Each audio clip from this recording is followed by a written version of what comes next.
Hi friends, K15 ಫ್ಲೇವರ್ಸ್ಗೆ ಸ್ವಾಗತ. ಇವತ್ತು ನಾವು ಮಕ್ಕಳು ತುಂಬ ಇಷ್ಟಪಟ್ಟು ತಿನ್ನೋ ಅಂತ ಮತ್ತೊಂದು ರೆಸಿಪಿಯೊಂದಿಗೆ ಬಂದಿದ್ದೀವಿ. ಬನ್ನಿ ಹಾಗಿದ್ರೆ ಮನೆಯಲ್ಲೇ ಈಸಿಯಾಗಿ ಮಸಾಲಾ ಮ್ಯಾಕ್ರೋನಿ ಹೇಗೆ ಮಾಡೋದಂತ ನೋಡ್ಕೊಂಡು ಬರೋಣ. ಮೊದಲಿಗೆ 2 ಮೀಡಿಯಂ ಸೈಜ್ ಟೊಮೆಟೊ ಹಾಗೂ 1 ಮೀಡಿಯಂ ಸೈಜ್ ಈರುಳ್ಳಿನ ದೊಡ್ಡದಾಗಿ ಪೀಸ್ ಮಾಡಿ ರೆಡಿ ಇಟ್ಟಿದ್ದೀನಿ. ಇದರ ಜೊತೆಗೆ 1 ಸಣ್ಣ ಈರುಳ್ಳಿ ಹಾಗೆ 1 ಸಣ್ಣ ಕ್ಯಾಪ್ಸಿಕಮ್ನ ಚಿಕ್ಕದಾಗಿ ಕಟ್ ಮಾಡಿಟ್ಟಿದ್ದೀನಿ. ಹಾಗೇನೆ 10 ರಿಂದ 15 ಬೆಳ್ಳುಳ್ಳಿ ಎಸಳು ಸಿಪ್ಪೆ ತೆಗೆದು ರೆಡಿ ಇಟ್ಟಿದ್ದೀನಿ.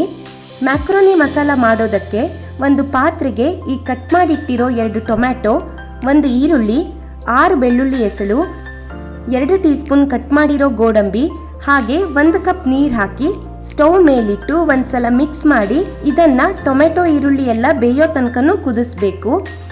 ನೀವಿದನ್ನ ಮೀಡಿಯಂ ಫ್ಲೇಮ್ನಲ್ಲಿ ಇಟ್ಕೊಂಡ್ರೆ 4 ರಿಂದ 5 ನಿಮಿಷಕ್ಕೆಲ್ಲ ಇದು ಚೆನ್ನಾಗಿ ಬೆಂದ್ಬಿಡತ್ತೆ. ಮಧ್ಯ ಒಂದ್ಸಲ ಮಿಕ್ಸ್ ಮಾಡಿ ಬೇಯಿಸ್ಕೊಂಡು ಇದು ಕಂಪ್ಲೀಟ್ ಆಗಿ ಬೆಂದ ಮೇಲೆ ಆರೋದಕ್ಕೆ ಬಿಡಿ. ಮಸಾಲಕ್ಕೆ ರೆಡಿ ಮಾಡ್ಕೊಂಡಾದ್ಮೇಲೆ ಒಂದು ಪಾತ್ರೆಗೆ 6 ಕಪ್ ನೀರು ಹಾಕಿ ಸ್ಟವ್ ಆನ್ ಮಾಡಿ ಇದಕ್ಕೆ ಅರ್ಧ ಟೀ ಸ್ಪೂನ್ ಉಪ್ಪು, ಅರ್ಧ ಟೀ ಸ್ಪೂನ್ ಎಣ್ಣೆ ಹಾಕಿ ನೀರನ್ನು ಕುದಿಸ್ಬೇಕು. ನೀರು ಕುದಿ ಬಂದಮೇಲೆ ನಮಗೆಷ್ಟು ಮ್ಯಾಕ್ರೋನಿ ಬೇಕು ಅಷ್ಟನ್ನು ತಗೊಂಡು ಕುದಿತಿರೋ ನೀರಿಗೆನೆ ಹಾಕಿ ಬೇಯಿಸಬೇಕು. ನಾನಿಲ್ಲಿ 2 ಕಪ್ ಮ್ಯಾಕ್ರೋನಿ ತಗೊಂಡಿದ್ದೀನಿ. ಈ 2 ಕಪ್ಗೆ 6 ಕಪ್ ನೀರನ್ನು ಕುದಿಸ್ಕೊಂಡಿದ್ದೀನಿ. ಈ 2 ಕಪ್ ಮ್ಯಾಕ್ರೋನಿಯಿಂದ 4 ಜನ ಆರಾಮಾಗಿ ತಿನ್ಬೋದು. ಮ್ಯಾಕ್ರೋನಿ ಹಾಕಿದ ಮೇಲೆ 1 ನಿಮಿಷ ಬಿಟ್ಟು ಮಿಕ್ಸ್ ಮಾಡಿ ಮತ್ತೆ ಬೇಯೋದಕ್ಕೆ ಬಿಡಿ.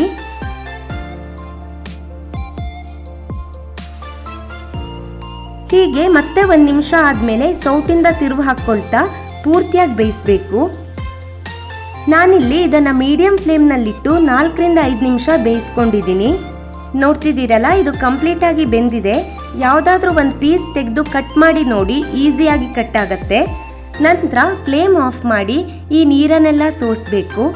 ಇದು ಸ್ವಲ್ಪ ತಣ್ಣಗಾಗೋ ಅಷ್ಟರಲ್ಲಿ ರೆಡಿ ಮಾಡಿಟ್ಟಿರೋ ಮಸಾಲ ತಣ್ಣಗಾಗಿರುತ್ತೆ, ಅದನ್ನು ಮಿಕ್ಸರ್ ಮಾಡ್ಕೊಳ್ಬೋದು.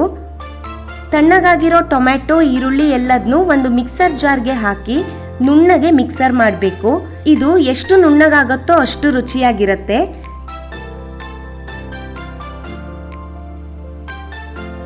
ಇದಾದ್ಮೇಲೆ ಒಂದು ಬಾಣಲೆಗೆ 2 ಟೇಬಲ್ ಸ್ಪೂನ್ ಎಣ್ಣೆ ಹಾಕಿ ಎಣ್ಣೆ ಬಿಸಿ ಆದಮೇಲೆ ಅರ್ಧ ಟೀ ಸ್ಪೂನ್ ಸೋಂಪು, 2 ಟೀ ಸ್ಪೂನ್ ಸಣ್ಣಗೆ ಕಟ್ ಮಾಡಿರೋ ಬೆಳ್ಳುಳ್ಳಿ ಹಾಕಿ ಈ ಬೆಳ್ಳುಳ್ಳಿ ಬಾಡೋ ತನಕ ಫ್ರೈ ಮಾಡಿ.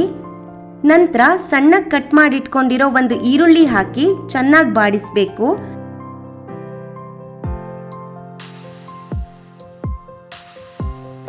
ಈರುಳ್ಳಿ ಬಾಡಿದ ಮೇಲೆ ಸಣ್ಣಗೆ ಕಟ್ ಮಾಡಿಟ್ಕೊಂಡಿರೋ 1 ಕ್ಯಾಪ್ಸಿಕಮ್ನ ಹಾಕಿ 30 ಸೆಕೆಂಡ್ಸ್ ಫ್ರೈ ಮಾಡಿ.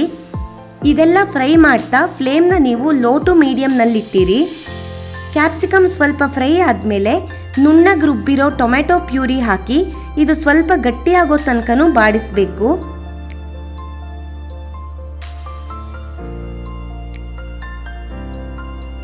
ನಾನಿಲ್ಲಿ ಇದನ್ನು ಬಾಡಿಸ್ತಾ 2 ನಿಮಿಷ ಆಗಿದೆ. ಇಷ್ಟು ಗಟ್ಟಿ ಆದಮೇಲೆ ಇದಕ್ಕೆ 1 ಟೀ ಸ್ಪೂನ್ ಉಪ್ಪು, ಅರ್ಧ ಟೀ ಸ್ಪೂನ್ ಅರಿಶಿಣ ಪುಡಿ, 2 ಟೀ ಸ್ಪೂನ್ ಮ್ಯಾಗಿ ಮಸಾಲ ಹಾಗೆ 1.5 ಟೀ ಸ್ಪೂನ್ ಟೊಮೆಟೊ ಕೆಚಪ್ ಹಾಕಿ ಮತ್ತೆ 30 ಸೆಕೆಂಡ್ಸ್ ಫ್ರೈ ಮಾಡಿ. ನೋಡಿ ಸ್ನೇಹಿತರೆ, ಇದು ಈ ಥರ ಕನ್ಸಿಸ್ಟೆನ್ಸಿ ಇರಬೇಕು, ತುಂಬ ಗಟ್ಟಿ ಆಗಬಾರ್ದು. ಸೌಟಿಂದ ಹಾಕಿದರೆ ಇದು ಈಸಿಯಾಗಿ ಕೆಳಗಡೆ ಬೀಳಬೇಕು. ಇಷ್ಟಾದ್ಮೇಲೆ ಇದಕ್ಕೆ ಬೆಂದಿರೋ ಮ್ಯಾಕ್ರೋನಿ ಹಾಕಿ ಚೆನ್ನಾಗಿ ಮಿಕ್ಸ್ ಮಾಡಿ.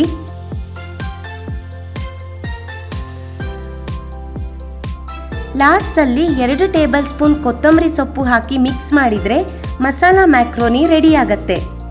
ಹೆಚ್ಚಾಗಿ ಮಕ್ಕಳು ಖಾರ ಇಷ್ಟಪಡ್ದಿರೋದ್ರಿಂದ ನಾನು ಇದಕ್ಕೆ ಸ್ವಲ್ಪನೂ ಖಾರ ಹಾಕಲಿಲ್ಲ.